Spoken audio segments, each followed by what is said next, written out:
I never imagined that silence could be deafening. Not until I shut that door behind me for good. 7 years of my life vanished in a heartbeat, and the most unexpected part was how peaceful I felt. Sarah and I met back in college. She majored in psychology, always observing, always trying to get inside people's minds. Her intellect pulled me in. She could read people like pages, and when she looked at me, I felt like the center of the universe. We built something real, or at least I believed we had. After college, we moved into a tiny apartment together. Then came the engagement, then a quiet wedding with close family. 5 years into marriage, it all felt stable, routine but good. She launched her own therapy practice. I worked in digital marketing at a tech firm. We had plans, talks about a house, maybe starting a family. I trusted her without hesitation. The shifts began slowly. More clients meant longer sessions. She said weekends were busy, emergencies, new referrals. Calls came in late, brief, clipped, always work-related. I didn't question it.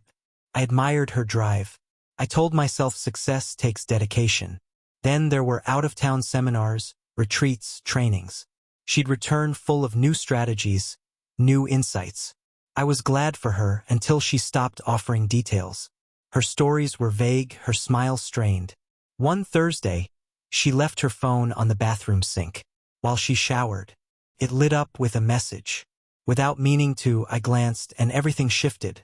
A name I didn't know. A text that chilled me. Can't wait to see you this weekend. Room 314. Just like always. Room 314. Just like always. How many weekends had there been? How many stories had I swallowed because I trusted her? I didn't yell. Didn't throw accusations. Instead, I became methodical, almost robotic. Like preparing for a project launch. I opened a new bank account. Found a small apartment across the city. Bit by bit, I moved my things when she wasn't home. The betrayal hurt.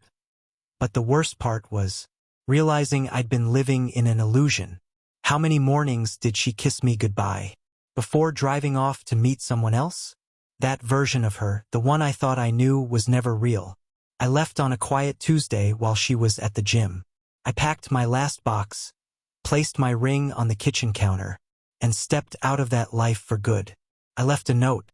Just a few words. I know about the weekends. I know about room 314. Don't try to reach out. My new place was bare, no furniture, no memories.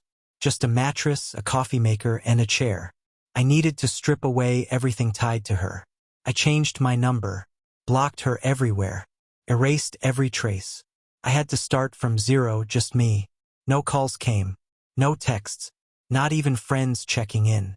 I wondered briefly if she even missed me, or if she was relieved I was gone. I buried myself in work, started running again, read all the books I'd set aside. Slowly, I found pieces of the old me, the version of myself that wasn't someone's shadow. Then, 18 months later, she showed up. Outside my office, leaning against a parking meter. She looked older, worn in a way that had nothing to do with time. She looked up, and I saw regret behind her eyes. "I need to talk," she said, voice smaller than I remembered. I stopped walking but didn't come closer. "There's nothing left to say." "Please," she whispered, her voice cracking.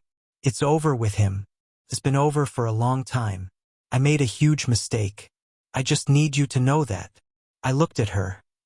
This woman I once imagined forever with, and felt nothing. Just a soft, distant sorrow. "You didn't make a mistake, Sarah. You made repeated choices, again and again. And now you're facing the results."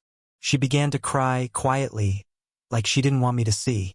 "I know I don't deserve forgiveness, but I need you to understand. I did love you. I still do."